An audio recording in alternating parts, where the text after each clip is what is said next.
Welcome to Between the Shelves, the premier Savo Library podcast. I'm your host, Alex. In today's episode, we're going to be doing part 2 of our So You Want to Be a Librarian mini-series. So the last episode, we had Angela and Jillian on, and this week's episode, we have Erin is returning. Welcome, Erin. Hi. And a first-timer, Gianna. Hi, thank you for having me. Thank you for coming. I'd like to have new faces on the podcast whenever possible. So, we're going to be having a very loose conversation about what it's like to be a librarian, why you wanted to be a librarian, and then we can talk about what library school is like, too, for those who are interested. So, let's just start it off with a nice softball question. Why did you decide to be a librarian? That's a good question. Well, I am not currently a librarian, but I am pursuing my master's in library science degree right now because I started working here last summer. And, 2 summers ago. That flew by. Yeah. 2 years ago, 2021. And I really just enjoyed the way that our library functions as a center in our town for just community events. And not only I've always been passionate about reading and books and all the functions of a library, but seeing how it could really extend beyond that, and especially after the pandemic, become a gathering center again was really inspiring to me, and I wanted to be a part of that. And so I decided to go back to get my master's, and I'm really excited to follow through with it. Yeah, I think once a lot of people get that idea when they start working in a library, whether it's as a page or a clerk or anything, like once they get into a library and they start seeing how all the gears turn, and they're like, wow, this is a place I want to stay in. So it's not surprising that I think we have like 6 members of our staff that are in library school right now. So I think that's a testament to what Jen is doing as, running our library and making it a place where you want to be. So it's a fun place to work.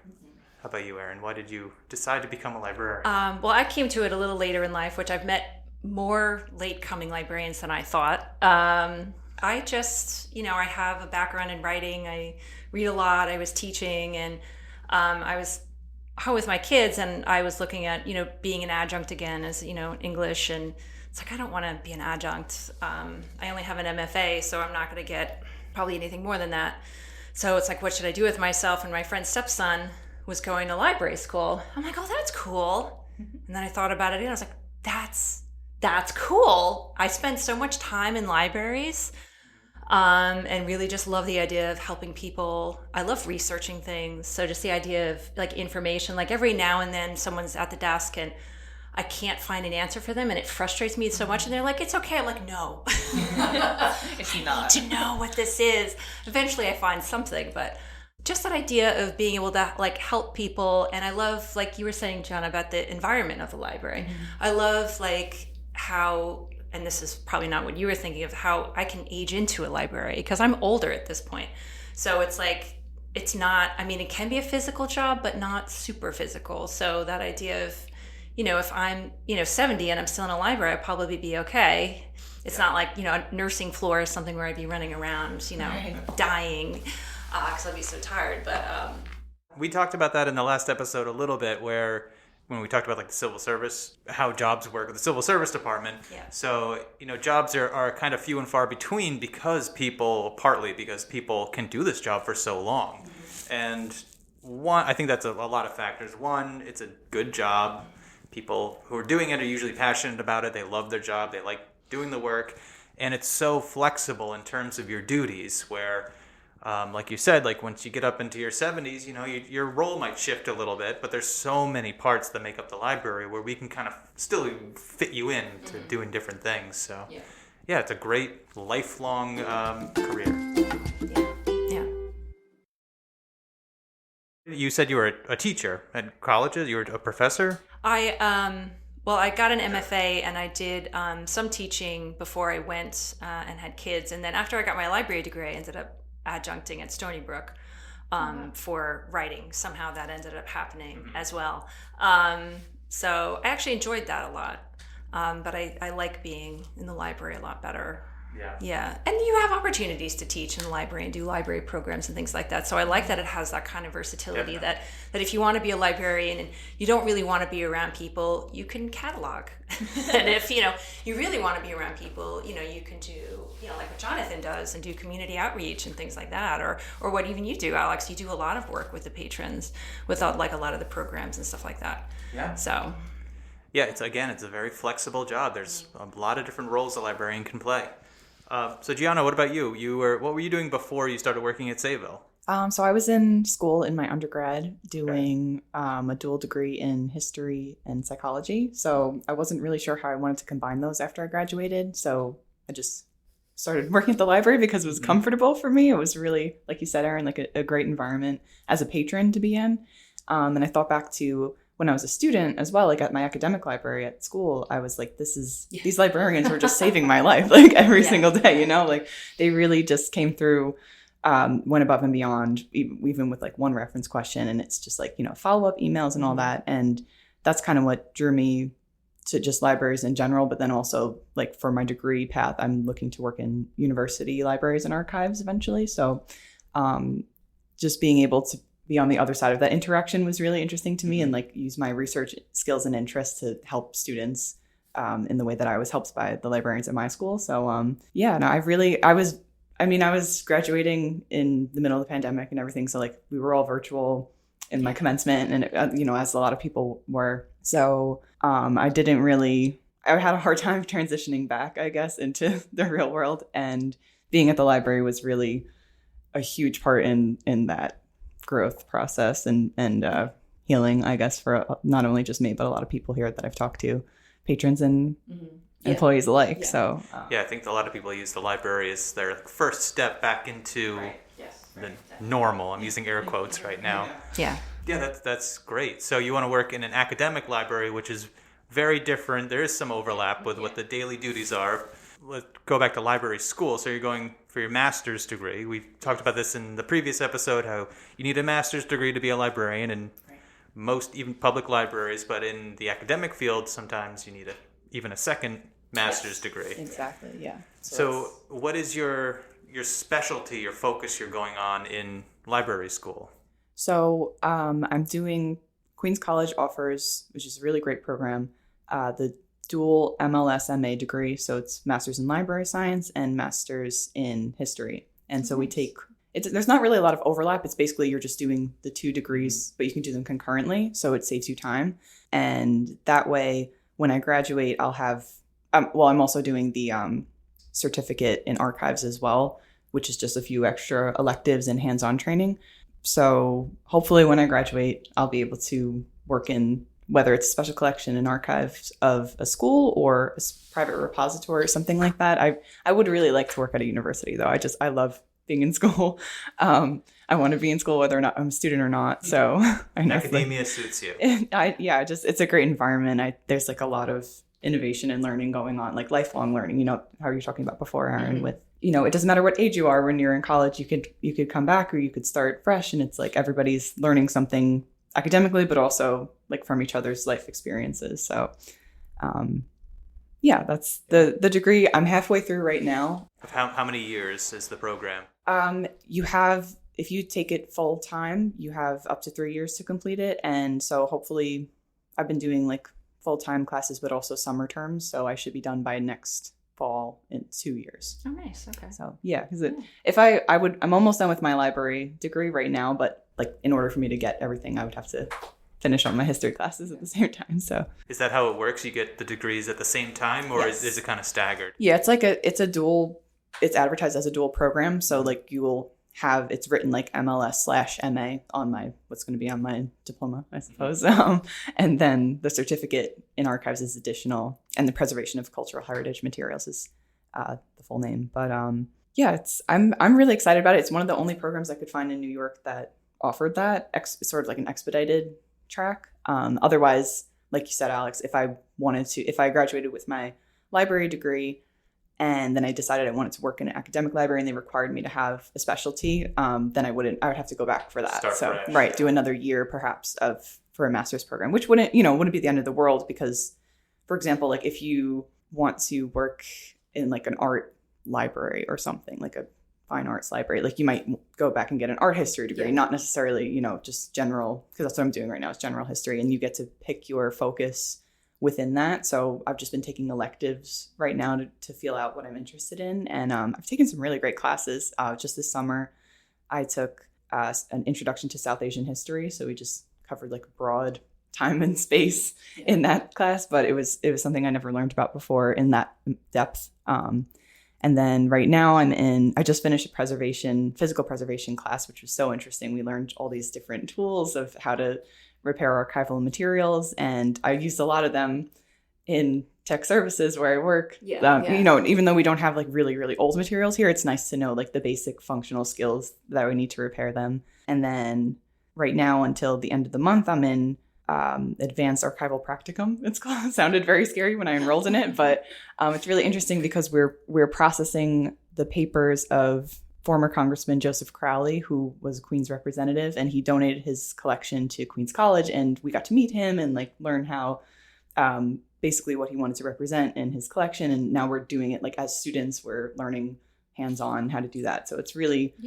much more in-depth experience than I thought I would be getting at this level. So I'm really excited. I love Queens College. I think it's a fantastic school. And I went there for my undergraduate degree as well, and with Macaulay Honors College. And they just their faculty is like off the charts. We just have these great conversations in class that I'm just grateful to be there every single day. So you've been busy. Yeah. A little bit. I'm a little tired today, but understandable. Yeah. It's okay. Yeah, it's worth it. It's definitely worth it. Now's the time. Like I have the time and the desire currently right now, so I figured why not? When the iron's hot. Exactly. Well, you can hear it in your voice when you talk about it, how interested you are in it. So that's really nice. It really is intriguing. Like I wish I should have brought my little preservation kit up here that they gave me so I could show all the different tools, because it's so interesting, the stuff that happens behind the scenes to me. And like it always has been more like mythical, I guess you could say, but now that I'm actually learning like what goes on working in a public library and then seeing in my school's archive and their university library, it's just like a whole new world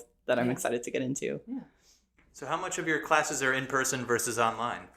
Actually they've just created more of a equal balance with that, because when I first started, my history classes were in person and the library science classes were staggered. Some were hybrid, some were in person.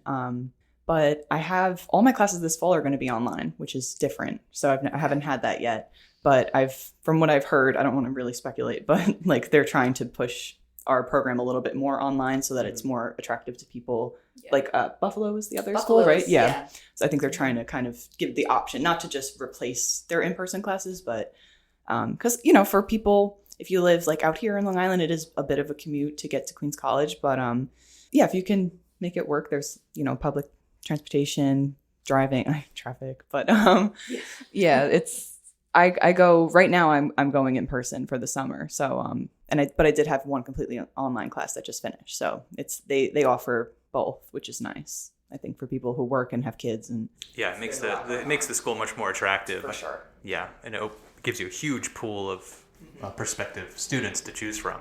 Erin, you did your grad school online, is that right? Yes, entirely online. Yeah, the university at Buffalo. Yeah, so that was, it was convenient because I had small children at the time, so I didn't have to go to classes anywhere. But at the same time, you didn't get to really know any of your professors. That was really before Zoom came in. So like, you know, the professors who did occasionally do things, they were pre-recorded. So you're just watching a recording of something. You're not like interacting in any kind of way. So that was rough. We had a couple of professors who would do a couple of like Zoom like sessions just to talk, just to be like, you know, what do you think? What are your issues? You know, which was nice. But mostly we were kind of on our own, and which, you know, if you're self-motivated, it's not bad, but not always. And group work was very challenging in that sense, because to me, group work is always challenging. But when, you know, your communication with people is on like, you know, a Google Doc, you know, that little side thing, like, what do you think about this? What do you think about this? And you're trying to build a website doing that. That was a little challenging. But I do think Buffalo does a good job with that, with, you know, having everything online. And I'm sure things are different now that Zoom is so common, and, you know, different types of, you know, kind of video like programs like that people can then interact. And having taught like that, it's challenging as a professor to keep students' attention and things like that, because it's just the dynamic is so different from a in-person classroom dynamic. So it has, just like anything else, its strengths and its weaknesses. You've seen it from both sides. Yeah. Both sides of the Zoom. Yes. Yeah, both sides. And in a sense of, as a teacher, it's kind of nice. I don't have to drive somewhere. I'm sitting in my living room or my office, and then, I can hear the kids, in the other room like, shh.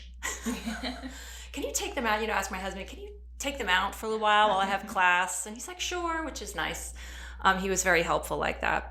But you see the students, their eyes glazing over at different points, and you're really trying to be interactive, but it's just, there are so many of them are just intimidated, and like you'd be like, so does anyone have any questions? And they'll put it in the chat. It's like, really? Yeah. You can talk, it's okay. You can unmute yourself, go ahead and talk. But so many of them wouldn't want to. Do you find that with your online classes now? Honestly, yes. There's a lot of different dynamics going on because I guess they offer online classes in different formats. So for example, like an completely asynchronous course, if you don't have to show your face, you don't have to talk to anyone unless you're typing in like a discussion board posting. You really like the incentive to go above and beyond like what's required of you to pass the course in the syllabus. It's, I guess, not really there for most people, at the same time, there's, asynchronous courses that have like little check-ins like you just referred to with like, oh, let's meet and talk about it. Or you might have to do a group project and it's like you're emailing people or texting them maybe and you've never met them. And it's a little hard to try to work on the same schedule and have that camaraderie that you would like immediately get. Maybe not everyone gets along, but at least you can like spread something out on the table in front of you and like talk about it a little more in depth. But in person seems to be, I guess, like you said, like it's the most intimidating in like online to be like the first person to talk, where like if you're how the three of us are sitting in a room right now, like we could have a conversation and like look at each other like I'm not going to cut you off, visual cues and exactly so it is a little different that way. But it's a lot about your learning style too, because I've had a lot of good experiences with those like the completely online classes where I felt like I actually learned more because I had the time to really like look through the readings and assess them for myself and create my own response, whether it was asked as an essay or a post or something, versus like, okay, let's talk about these 3 or 4 readings in the span of a 2-hour class. Like, and we might get stuck on a tangent or like one topic and not really get to like all the points that, it might've been the reading was assigned to convey. So it's a lot of different perspectives. Yeah, I really liked I did everything online, and I think it really suited my lifestyle at the time. I enrolled in grad school when I was living in Rhode Island, and there were no grad schools that taught had masters in library science in all of Rhode Island that I could find. As far, maybe Brown might have, but I wasn't getting into Brown. But Simmons is where I ended up in Boston, so I had to do online. And I ended up actually working really well for me. I didn't have kids at the time. Now, no question, I would do online. It wouldn't even be an option. Right. But then we moved to New York, so it was perfect. I could move across the country. I didn't have to worry about school at all. I'm an early riser, so I woke up, I made my coffee, got on my laptop. The asynchronous nature really, really worked for me. And I still did it before the pandemic, so I think, it probably wasn't as fleshed out online classes as they are now, but I don't know, it really worked for me. Even in my undergrad, I didn't really get much out of lectures anyways. It was kind of just like I had to show up, so I didn't get points docked. Right. So I always, I would go to the library and read the textbook. Like that's kind of how I was teaching myself anyways. So online was a pretty natural transition for me. But yeah, I think that's maybe why there are many librarians kind of coming into it later in their careers, because the grad school is something you can do online. But Gianna, you're going for archival studies, right? I wanted to do that, but at Simmons, you couldn't do that program online. It makes sense why you couldn't, because you needed that hands-on experience. But that was the one program you couldn't do online. I was like, But I went. It's never too late. I guess so. No, I love it here. I'd have to give up the podcast. So yeah, I liked online school. If you're intimidated by it, I think I don't know. It's not as bad as you might think. It's not. I feel like there are so many ways that they do it. You know, you have the asynchronous classes, you have the synchronous classes where you have Zoom and things like that. And I feel like a lot of the professors are very willing to help students, you know, deal with things like that. And there are always like little tricks and stuff too, I'm sure. Like I do better with as opposed to reading with listening. So sometimes I would even like read notes out to myself, or I would write lecture notes or whatever and then read them out loud to myself so I could hear it, just to kind of help instill in me, you know, what they were teaching, because otherwise just reading it, you know, my eyes would get tired and that would be it. But they're always, I feel like most people can adapt to it. I think it is helpful if you're a self-starter, if you're, you know, able to kind of motivate yourself in that kind of way. You know, when I think about, you know, how many kids have had to do that, you know, like during the pandemic, and how a lot of them just adjusted, like they just managed to like find a way to learn. Not all of them did, unfortunately, but, you know, some of them definitely, you know, figured it ways, you know, to make it work for them. And some may have even thrived from going online. You know, if you have social anxiety or something, and maybe it's easier to turn off your camera. So I guess I'll talk a little bit about my specialization. So I ended up doing information science and technology, which is sort of the flip side of what you're going for, the archival study. So I imagine you're doing some digitization stuff too as part of archival. So I guess I still did a little bit of that. There was a little bit of overlap with my program, but mine was more like, what do you do with those digital files once you've scanned them and everything? So it was database management, things of that nature. Usability, that was a really fun class I took. Like UX design, like designing websites and databases to be like user friendly and not just like librarian friendly. One of the coolest projects I did was I got to do a usability study on NASA's astrophysics database, which is that was a lot of fun. It was like a multi-month project. I got to do like usability studies with like people like live testing it, and I get to do the program where you can like track where eyeballs are going on the screen. That was really fun. So you can see like little like a heat map basically of where people are looking and everything. So that was really cool. And then they gave me a t-shirt, and I love free t-shirts. I got an A and a t-shirt, so that was totally worth it. Better than that. I'm curious what we went to library school a couple of years ago, so I'm wondering, is there anything maybe they're teaching now that they might not have in the past? Like are they talking about like media literacy and stuff like that? Definitely. Yeah, I mean, I don't know exactly what's changed since I don't have the experience of the past, but we spent a lot of time in my introductory courses just talking about media and information literacy among lots of different user groups. You could take, like, they touched on it briefly, and then they said, like, if you want a more in-depth class, like, take this class for teens or senior adults or, you know, different demographics. We talk a lot about access as well in many ways, like physical, intellectual access, pursuing more socially just alternatives to what has been practiced in the past. And that's been a huge theme, and which I really appreciate that our school's been spending a lot of time on. I think I've seen some new course offerings that are happening this fall. They're doing American Sign Language for librarians.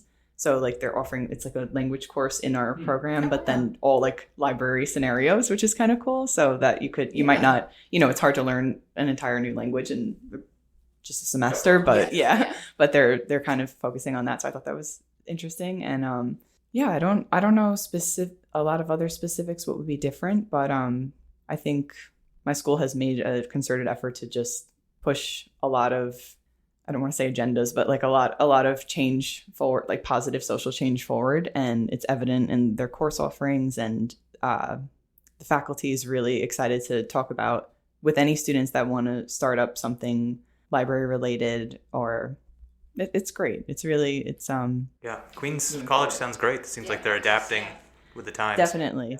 Yeah, they had a lot of, I think as I started, a lot of new faculty also was hired. So like I got to, everyone was learning at the same time, like this, what's going on at this school. And it's a really exciting place to be right now. And specifically in archival studies, they've been mentioning that in our intro courses, like the field is changing. Like it's a lot of critical theory coming in since late 90s, I guess you could say. And then like new work being published and these things being translated into praxis, and how we can do that and kind of not just like read about it. Okay, that's cool to know, but actually embrace it as a professional that's graduating with, within the next year or two. So a lot of exciting, interesting work being done there.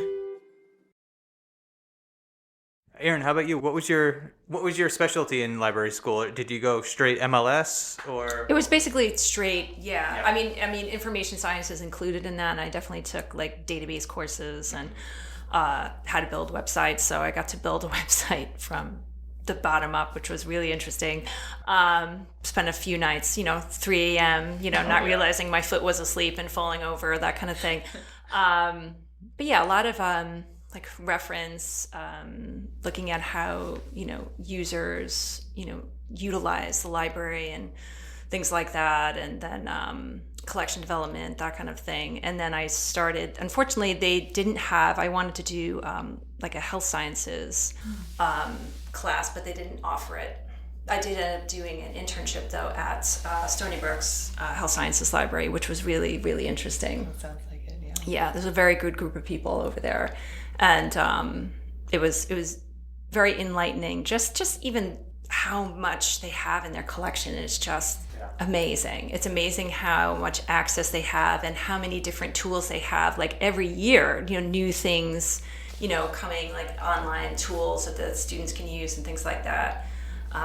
It's really incredible, like what you could do in a library now. Mm-hmm. That people don't realize. I mean, how many people come in here, to the reference desk and, like, I didn't know, this was available. I didn't know you had museum passes. I didn't know, you could go onto Ancestry, and it's like, you can. Yeah, the best thing you can do to promote a library is just get people like to go step in the front door, because there's going to be something that they didn't think of, whether it's 3D printing. Hey, we have a recording studio we're in right now you can use. You can use it to record your own podcast. Christina does sewing programs. We have Cricut things if you want to make t-shirts and tote bags. I'm converting VHS tapes for somebody right now. So, things that you don't think a library can do. I mean, and if we don't do it yet, if you are interested, maybe we'll figure out a way to do it. Yeah, so definitely, yeah. Yeah, it's a really fun job because it's a constantly changing. I didn't go to school to do a podcast. I didn't go to school to run a makerspace, but we're doing it, and it's fun. It keeps you on your toes. I love learning new things. That's, I think, a trait all librarians possess. They love lifelong learning. We're always curious and hungry to learn new things, and the world just keeps changing and throwing new things at us. So we talked about AI for like 15 or 20 minutes in the last episode, so I don't want to even mention it in this episode, but that's another thing we're going to have to learn pretty soon.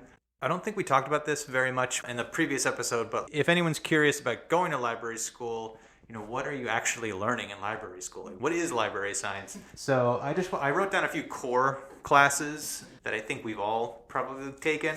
I had to go back through all my notes to find what my actual courses were, but I think the reference interview, I think I took a whole class on just the reference interview. And for our listeners who don't know, the reference interview is, and you have a question for a librarian, we need to dig into that question, reflect back what you're saying to try to, because most people don't know how to phrase what they're even looking for correctly most of the times, or they might not even know what it is they're asking. So, digging in, finding out what the user is looking for, and then the flip side of that is reference resources, knowing what are the correct resources to go to for what the problem is they're trying to solve. So there's at least 2 courses, maybe even 3 courses you might take on just that alone. Then the other side is the information organization, so cataloging. That's a little bit of what you do, Gianna, right? For the public library, but it's no different in academic libraries or anywhere else. Content standards, so how the public library's catalog can talk to other libraries' catalogs, and that's how we can get things from Nassau or the New York State Public Library or wherever, Ohio. So all that metadata and everything, that's all, somebody has to enter it in. Somebody has to track all this stuff, and used to be, I guess, a bigger part of what a librarian's day-to-day task would be. But a little bit, some of it's being automated now, but it's still something you should know, because things pop up every day. Gianna, I know Erin, I'm sure somebody's found a mistake on some book that's miscatalogued or something, then you have to know how to change those things on the fly sometimes. So are there any other core classes that I'm forgetting? Anything you can think of? Collection development. collection development? For me, that was a big one. I found that actually really interesting, this idea of, you think about, you have all these resources in a library. It's like, that's awesome. You have all these resources, but who picks them? And depending on if it's academic or public, you have all these people that have to take all these resources and all these books, like we look through Publishers Weekly and things like that. And what does our community want? And what can we put out there that they may not know they want yet? Which is sometimes also tricky, because you want to kind of give them what they're going to want. They're going to want, the Jodi B. Colt. They're going to want, the Colleen Hoovers. They're going to want these things. But what about these newer writers, that they might not know, that we can kind of put out there for them to be like, oh, this looks interesting. And then you can build from there. I think that's actually kind of challenging in some ways. But learning that, on different levels was really interesting. And I think too, I took instruction, like library instruction, because I was thinking to go into academic libraries, and just the idea of how to, like you were talking about, this idea of usability for like computer resources and things like that. It's kind of the same kind of thing with, okay, we need to design like an online tutorial for, people to know how to use databases A, B, and C. How are we putting that together? What kind of, learning styles do we anticipate these people will have? All those, there's so much that goes into it that you don't think about when you're a student and you're going onto this, like LibGuide or whatever, and you're like, oh, okay, this is kind of cool, this is helpful, or maybe it's not. So that's actually, I find that really interesting, and I found that very useful. Yeah, I didn't take that class, but that would have been very helpful for me because I'm writing tech guides all the time for people, instructional signs. Back when we were closed for during the pandemic, I was doing instructional videos on how to check out ebooks, how to use some of our streaming services and things like that. I had really no guidance. I was just trying to copy what other YouTube tutorial videos I could find. So that would have been very helpful. And I teach so many classes and programs at the library that, and that was just no prior experience interacting with people in a professional sense, let alone teaching classes. So that was all learning as I went. So that would have been helpful. If I could go back and do library school again, I probably would have not done so much behind the scenes coding stuff and more things like that. So what was the first one you mentioned? I'm sorry. Oh, collection development. Yeah. That's another one. I don't. It was definitely covered in maybe like library basics or or library organization or something. But I don't think I took a whole class on collection development. That's another thing I had to learn, on the desk, as on the job training. And it is very challenging. It's not just looking at the New York Times bestseller list and just checking off, okay, I got the new James Patterson book. Nonfiction, like how do you order for nonfiction? Is hard, we have every topic of human knowledge. You have to make sure you have as much of it covered as you can without being too esoteric. Yeah. But you need to have something for everyone. You never know. Like when someone's going to come in and, I need a book on grieving a loved one. You better make sure you have a book on that. Yeah. So, fiction has its own challenges ordering for fiction, because everyone has their own taste. There's only so much you can order based on bestseller lists. So we're reading reviews from multiple sources, award-winning books for, not just National Book Award, but lesser-known awards. So it is a challenge, and it does take quite a bit of time. We kind of at least grumble about it when we get a new shipment of literary journals dumped on our desk. At least I do. Oh, I love getting them, actually. I think it's so much fun going through them. Yeah. And it's interesting to see too, what other people, and I don't always know what other people pick, but I think it's very helpful to have, a group of people who have different interests, because you can see, kind of based on some choices, like, oh, I think I know who picked that. Just because we all have our own different tastes, and that is somewhat reflective. And that's another thing you have to consider with collection development is I'm just buying this just because I think it's cool. Constantly checking myself for that. I think this would be cool, but would someone else? And I kind of run that through the filter, and sometimes it's a no. Like the first book I ordered here, or ordered ever, was a Japanese mythology book. And I was like, well, should I order this? I think this is interesting. And I saw we had nothing like that here. And then I was thinking, anime is so popular now. And I started looking, through Sierra to see who else had anything like this. And that those books were going out. And I'm like, you know what? This is valid. This is a valid, thing to add to our collection. So I was like, yeah, check that one off. I like trying to guess who ordered what too. Normally, well, the way I was taught is if you order a book, you cross it off the journal so nobody else has to look it up and save the next person some time. That's what the grumbling's about. I love ordering and reading about books, but the grumbling is when you get like a stack of 20 journals just dumped on your desk at once that you have to go read through. But I like seeing if something struck through with a bright fluorescent pink pen, I know Christina ordered it. Yeah. Or if it was like violently scribbled out, it probably means I ordered it. But yeah, it's very interesting, and it's something I have to. You're right. You have to check like your own interests first. You can just like, is this something that I want to read, or is this something that I think Sayville would like to read? Yeah. And I order for the 300s, which is the political section. So I'm constantly saying like, okay, we haven't enough books about this topic, but we need more books on this topic. Like I can't order like my favorite people. Like, I have to keep, and there's some stuff I don't like ordering. I'll be honest, but I do it because we need to cover all interested parties. Yes, so, exactly.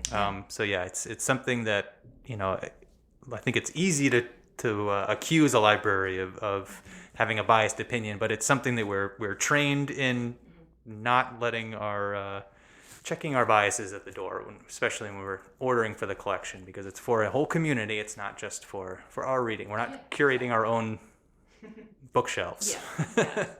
Did you do collection development or no? Not specifically like as a course, but we did touch on it a little bit in my first 2 introduction classes, and I think something that you're both pulling out is like knowing your user base and not being presumptuous, trying to be as inclusive as possible. And like we talked about this idea, I guess in theory a lot, of neutrality of the librarian and how that's basically a myth because nobody, like you can try your best to check your, like you said, check your biases and understand that like you're coming to the table, you're a whole person, like you can't just be a robot, and not infuse any of your personality or decisions into your actions as a librarian or professional in any other industry. But I think what's important is like looking at that as an opportunity versus a hindrance, because you could bring something maybe different, like you said with your example of the Japanese mythology book. Like you saw something like there might have been an opening for, and you jumped on it, and that I'm sure a lot of people were like, this is so awesome that this is here, and like you mentioned, Alex, with the political collection, where it's important to have everything, because if we don't want to fall into like the territory of censorship where we're not having, just because we might think something is correct or incorrect, or the temper of the times might be leaning one way or another, doesn't mean that there's not room for research or other. Right. There's a historical importance to it. Exactly. Well. Yeah. Even, in public and academic libraries alike, I think there's room for all of that. And just not closing conversations, I think, is an important thing to remember. Like we just want to keep the channels open. And like, as things do come up, as they will, and they always will, it's important to have policies. I know that's something we talked about a lot in our classes, like the collection development policy. Like if you have something written down on paper, it's so important to have that publicized for your users, because then it's like you were saying, Alex, you're not going to take the blame individually as a librarian, because a group of people together have decided on like, this is our process, and if it needs to be amended, we will amend it. We'll talk about it and just leave the channels open. I think that's a huge takeaway from my intro level courses, was having well-developed policies is important. I wanted to ask you about that, actually.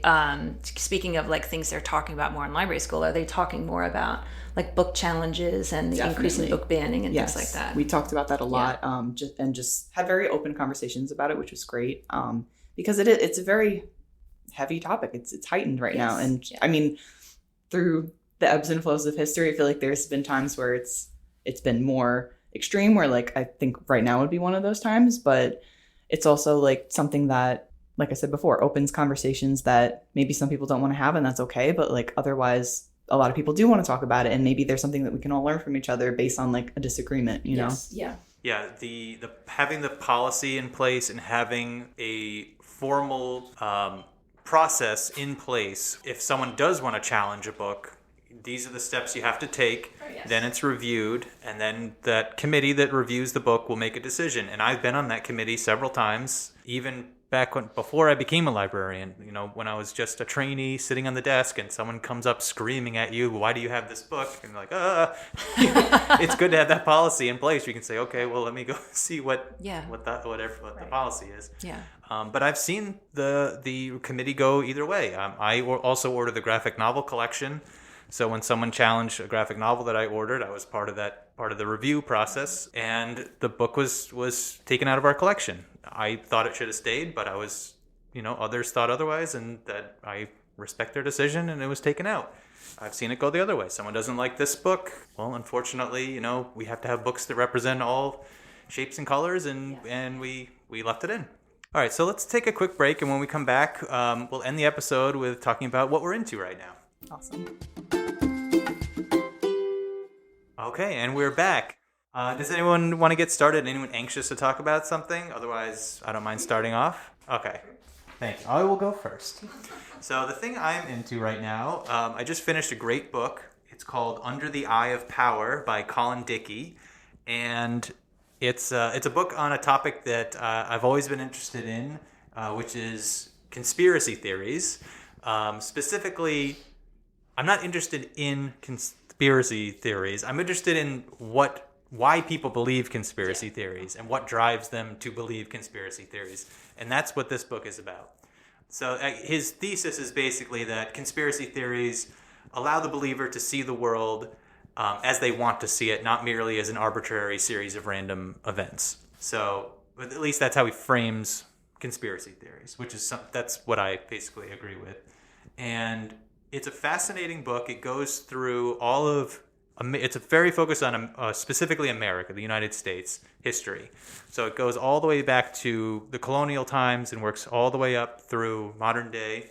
And it kind of it talks about all the conspiracy theories that were arising during all these points in history. And he does his best to try to come up with why people. It ties together ties a thread between all of these conspiracies and shows how they're all linked, and how most conspiracy theories are just rehashes of previous conspiracy theories. They just kind of point the boogeyman shifts, really, not the conspiracy itself. And it's really fascinating. He starts with the Salem witch trials, which everyone knows, and then the American Revolution. This is something I wasn't really that familiar with, but there was a huge conspiracy that the American Revolution was started by the French as a way of pulling troops out of England so France could invade England. I didn't know about that, but that was widespread, and politicians were spouting it as well. Then it goes to the 1800s with the anti-Catholic kind of panics, and he does a whole chapter on a big riot that took place in Boston that was kind of buried in history, where I guess Protestants burned down a nunnery looking for pedophile crypts and things in the basement. I was like, wow, that kind of rings true to present day. So there's a lot of things like that where there'll be a conspiracy, something that happens 200 years ago, and it has all of the same whistles and phrasing of things that you hear today. So it's really interesting how it keeps coming back. Some other points that I got out of the book. Conspiracies, they give the believers epistemic power, like knowledge power over people, like the sheeple, basically. So you can get kind of a power trip out of it too. So the conspiracy theories are a way of not feeling completely lost in a world that's just getting more and more chaotic and seemingly harder to understand as it goes. So it's a way of kind of carving out a little piece of the world for you to give yourself a false sense of power. And it's really interesting. And then he goes, into the 1960s, there's a real ramp up in conspiracy theories with MK Ultra. So that kind of put fuel on the fire, because all of a sudden conspiracy theorists had real evidence of a real conspiracy. So that added fuel to the fire. And then JFK assassinations, that just made things even worse. And then the internet comes around, do your own research, and he talks about how, what's the name of the Dunning-Kruger effect. It's people with little expertise greatly overestimate knowledge, their own knowledge. And they say how, when you're doing your own in research online, we all know this as librarians, if you go in with your biases, you're going to get biased results. Yes. So the internet is just an echo chamber, as this is talked about in the news, not just in library schools. So, it was a really interesting book, and one of my favorite novelist, Thomas Pynchon. This is a theme in all of his books: is like paranoid people and believing conspiracies and like the world's out to get them, and that's kind of like a running theme in all of his books. And I was pleasantly surprised that he was mentioned twice in this book. He was quoted from one of his famous books, and they talked about one of his characters in another chapter. So, it's a great book. I think Christina, our adult librarian, is also reading this as well, and she mentioned that she read his previous book is called Ghostland, I believe, and it's about kind of haunted places in America. It's kind of like the same thing, but about ghosts. So I thought maybe you... I've heard of it. I have not read that. But yeah, I've heard of that one. So yeah, I'll have to look into that. So that's my book recommendation. Again, it's called Under the Eye of Power by Colin Dickey. It's not too long. It's a history book, but it's light history. It's not too heavy. It's a nice, quick read. That's what I got. That sounds like a timely choice, actually. Yes. Yeah. Yes, definitely. When you're talking about how we talked about it a little bit in library school with misinformation and disinformation, and how your information behavior, like the term where like your seeking behavior, like what you're drawn to versus what might be out there if you approach with a less biased or driven idea of searching, and like just how crazy search engines actually are. Like I know you said you don't want to talk about AI, so I'm not going to because I don't know anything about it either, but just how much of your actions and choices subconsciously as a user filter into what it is that you're retrieving. Yes. And I also wanted to ask you if you've watched the X-Files, because I've always wanted to. I've seen the movies, but not the show. Is it worth going back and... Well, I mean, as someone that's watched like season 1 to 9, like every single episode, it's worth it.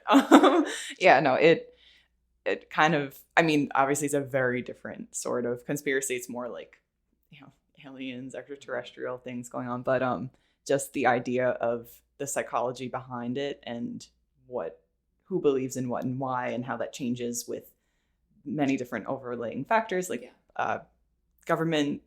Like you mentioned, like there are actually conspiracies that happen. Right. So like when those things get unearthed, what that also opens up the channels for, and it's I mean, it's a 90s show, so like, I gotta watch it. But I always wanted to watch it. Still worth it. It's worth it for the nostalgia, if nothing else. So. I know that's queuing up your thing pretty well. But it does actually. Yeah. I'm reading something as well, but I just happened to finish earlier today before I came to work. It's not something I would normally watch. It was a 5-episode like docuseries called UFOs Investigating the Unknown, and it's National Geographic did it, and it's actually streaming on Disney. And basically, it's starting with this fact that the U.S. government has now admitted, our Navy pilots have seen plenty of strange things in the sky, and occasionally they almost hit our Navy pilots, and we didn't think this was a problem before, but maybe we should.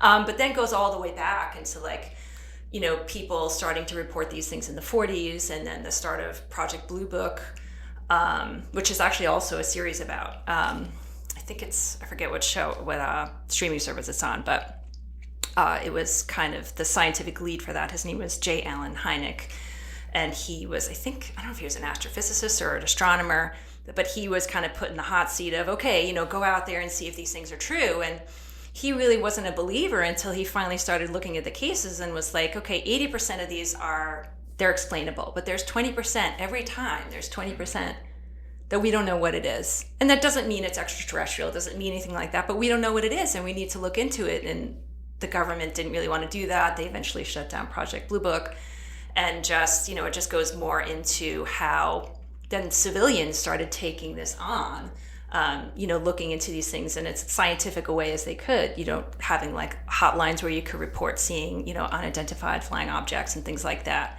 And these, big cases like the Arizona lights, where you had like hundreds of people seeing these events.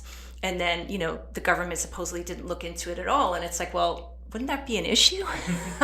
But it's just treated as like mass hysteria. Like it's laughed at. Like actually they showed the government of Arizona at the time, he had a press conference and he was like, well, so many people saw this and I think it's important that we should look into it. And, this is the person who's going to look into it. And it was someone dressed up in like an alien costume. Yeah.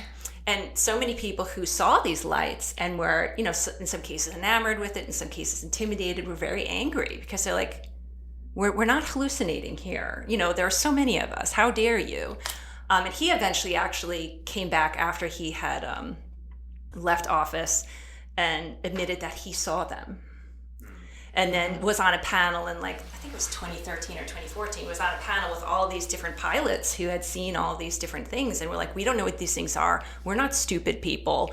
We're very educated. We're in the skies all the time. These things do things that nothing on Earth can do. So we need to know what these things are because, it could be a threat to someone.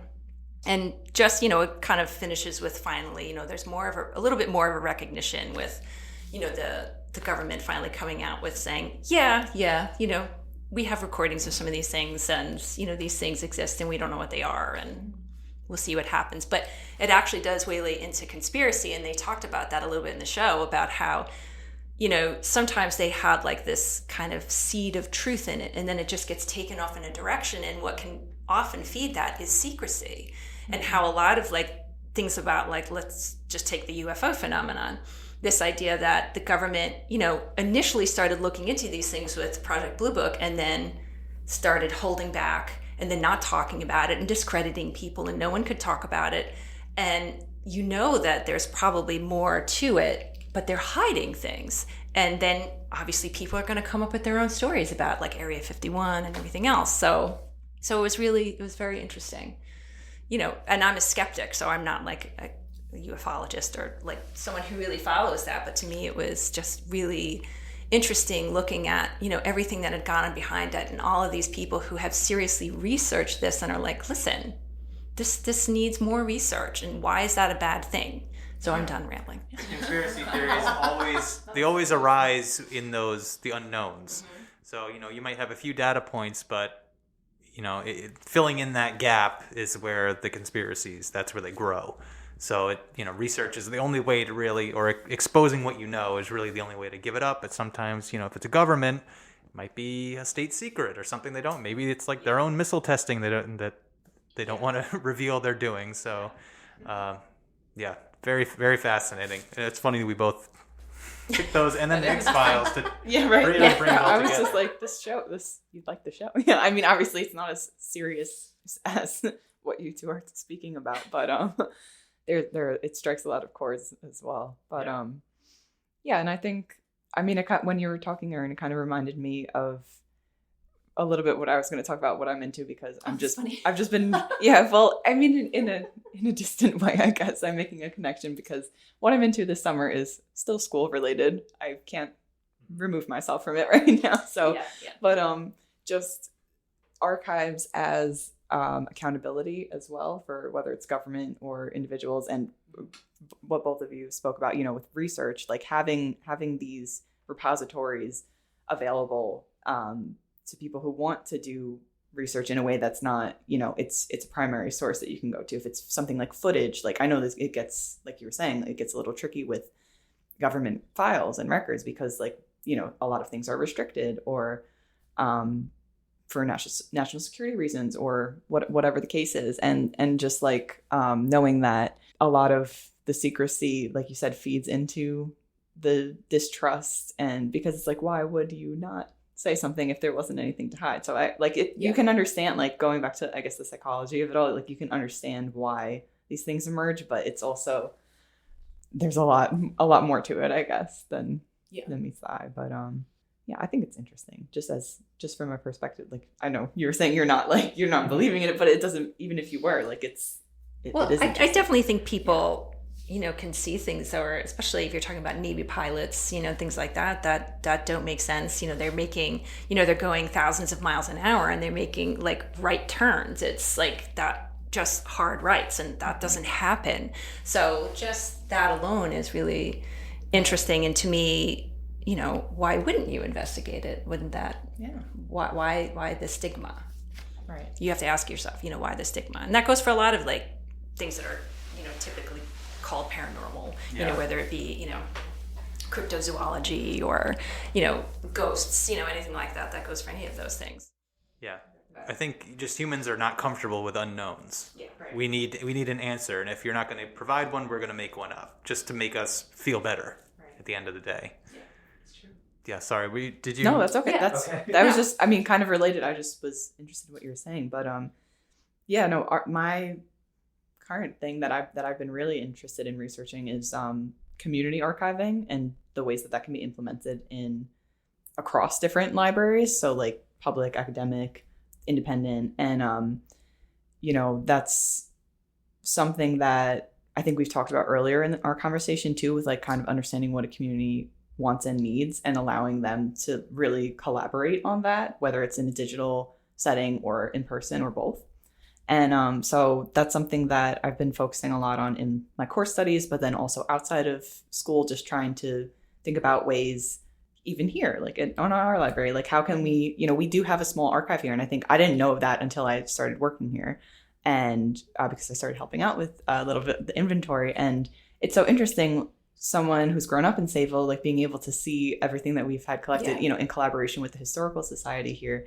That's available to anybody that comes in and asks. And it's a lot of the time, it's like, I think you were saying with the reference interview, like you might not know what you are exactly looking for. Maybe you have a little bit of interest in something, but like until you come in and ask someone or express your interest, then you might not find it. So in my school, I've spoke a little bit about it before. We really do focus a lot on up and coming methods of archiving, librarianship, just any type of information studies related fields. And so,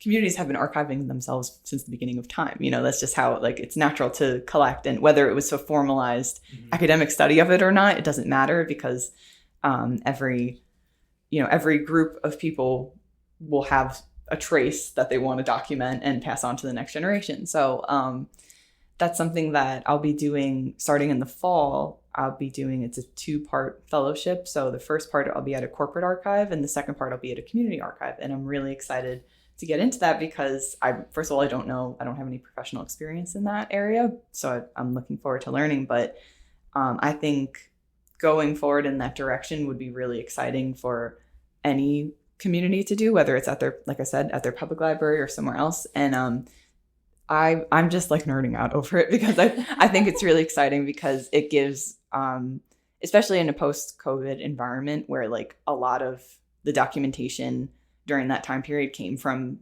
individuals that were experiencing it themselves. There wasn't really like, tell us what you're going through right now. Like it was a lot of social media or like home collecting and I like the idea that the community archive can also be, a very therapeutic thing for a lot of people, and you can bring almost like I don't want to use the word like shrine, but like kind of you can have your own collection that's special to you, whether it's something that you keep to yourself in your attic, or if you think it's important to your community and representative of your experience, you can bring it someplace like here, and just and show that like this happened to me, or this happened to my family, and we're a part of this community. And I think that's something exciting that I'd like to learn more about in the future. It's fascinating. Yeah. Do you have like a dream project in mind? No, I have a lot of different dream projects in mind, not one singular one, but so I think that I'm really excited about crowdsourcing with when it comes to community archiving. So just kind of getting a project of any sort that you want to document on to some type of social media platform, and then allowing people to share. I think there's so much that's missed there, like by excluding people from the process of documenting themselves, like there's so people can have agency in doing that, and kind of like, no, this is not a term that I would use to describe myself as a member of this community. So like, here's my input here. I think that would be really awesome if we could move towards that in the future. Because I would love to see our archive here like open up to like kind of do like an archive workshop. Like anybody that wants to come in and see, oh, what do we have here in our local archive? Like how does this relate to? Maybe it doesn't relate to you, but maybe there's something that you want to see represented here. I was in there the other day and I saw the COVID book from what happened here, because that was before I worked here, and I thought that was such a great way to document like who was working here, what did it look like, and people 100 years from now, if they see that book, they'll know what was going on. And it's very interesting to me. I wish our archive was a little bigger so we could fit more stuff in there. Yes, definitely. But that's where digitization comes into play. So, and I know that's a project that Steph's been working on. Our local history librarian has been working on for as long as I've been here. But it's a slow process. But we're trying to make everything expensive too. That's the hard part. Is a lot of these things like I'm sorry to cut you off, but like it's it's ideal in theory. Like, oh, we should do this, we should do that, and it's like staff, money, time. Like these are all very real factors that unfortunately inhibit a lot of things from happening. But please continue. Sorry.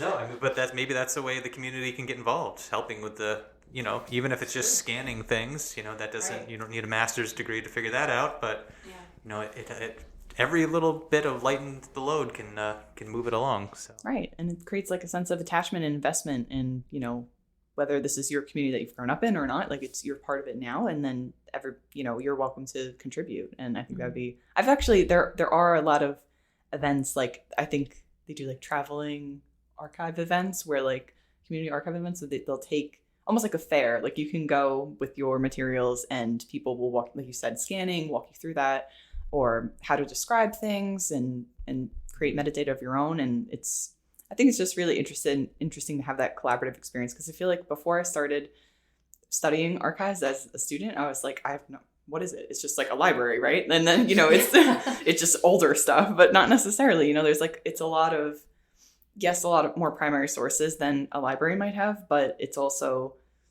it can be so much more, and it's evolving, like, like our understanding of it is evolving as we're creating them. So, because it's a constant process. And it's one of the most mind-blowing things to me that I learned was like archiving, in a sense, is like the end of a record's life cycle, where like, so we have a document that we produced here, like someone's application to work here, right? And then it has to be held on to for a certain period of time and for institutional accountability and everything, legal reasons, whatever. And then it's either, when there's no use for this record anymore, it's either going to be shredded or sent off to the side of a mountain. Apparently that's where they store a lot of corporate records, and just different, like such a large percentage of records are actually destroyed, and we still have so much of it that needs to be preserved in archives for basically permanent retention. And it's like, how do we justify? I guess it reminded me when you're talking about the collection development, and how archives have, I guess, their own, usually it's like their own policy for that, repository by repository, but like, it kind of like, I'll have like an out of body experience sometimes thinking about all the records that are in the world right now, and like how many of them are going to make it through and how many aren't, and like who gets to decide that and who should get to decide it, and I guess the answer I keep coming back to myself is like everyone, community, everyone should have a say in it and input. But again, easier said than done in theory versus practice, I mean, you mentioned this a little earlier, Gianna, that everyone has their own personal archive in their house. It might just be photos in a shoebox somewhere in your attic. But here at a public library, I teach classes on it all the time, like how to digitize things, how to put them, even if it's in cloud storage or something. I'm digitizing tapes. I already mentioned it. VHS tapes. Those are they're not gonna last forever, right.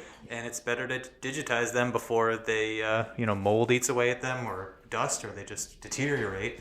So I'm teaching people about that personal preservation all the time. So yeah, we're heroes, all of us.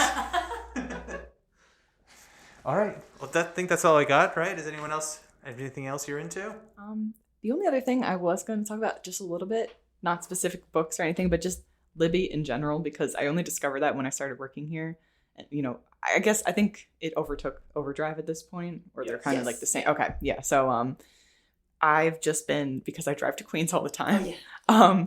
I'm just tearing through audiobooks this summer, and I'm so grateful that the library, like, you could just rent them. I've rent like 5 audiobooks at a time. They're like 11 plus hours each, and I'm like, I would never, before I had this kind of commute, like have, I couldn't imagine myself sitting down for 11 hours and being like, let me just listen to this whole book. I'd like, my attention span, I'd be running around the whole house. But I can finish like a book or two in the span of a week, and like it's just like opening up so many new genres for me, and like different topics that I've never explored before, and it's just been really exciting. I feel like I'm never alone, even though I'm alone 95% of my day, like in the car, whatever it is. But I've been having a really fun time with that this summer. I think since June, I think I've gotten through like 15 or 16 audiobooks at this point, and it's just great. And there are a few of the good ones that I finished recently, and it's not as new anymore, but Yellowface by R.F. Kuang was really good. We've got Deep as the Sky, Red as the Sea, I believe it's called. I don't remember the author's name, I'm sorry, but there's a lot of good. I'll go on our website actually for a little plug, and I'll look at the staff recommendations and do those, or Goodreads, Novelist, because I love Novelist because you can put like a vibe. I think they actually have a search bar, for like, what vibe are you looking for, and like if you can articulate that in a few words, it'll pull up books. I just thought that was the coolest thing. But yeah, Libby is fantastic, and it's great because you could just rent it from the library. You don't have to pay for audiobooks or ebooks on Kindle or whatever it is. So I love that. Yeah, it's life-changing. It really is. Yeah. I'm like proponent of Libby. Yeah, exactly. And I was feeling like I was missing so much reading time, because like when I sit down to read, it's usually for school, because I just have so much material to do for that. And it's like, a lot of the time, like my eyes I feel like they're bugging out of my head by the time I'm ready to go to sleep. So I'm like, I can just listen to my book tonight. Like, that's perfect. I can like have my fiction fix again. So it's great. Right, that's a plug for Libby. Yeah. We should do a whole episode on Libby. I'm gonna write down that note. All right, we'll have you on for the Libby episode. Thank you. Yeah. All right, well, that's all we've got for this episode. Thank you both so much for joining me, and I hope you'll come back again soon. Thank you so much. Bye, everyone. Bye.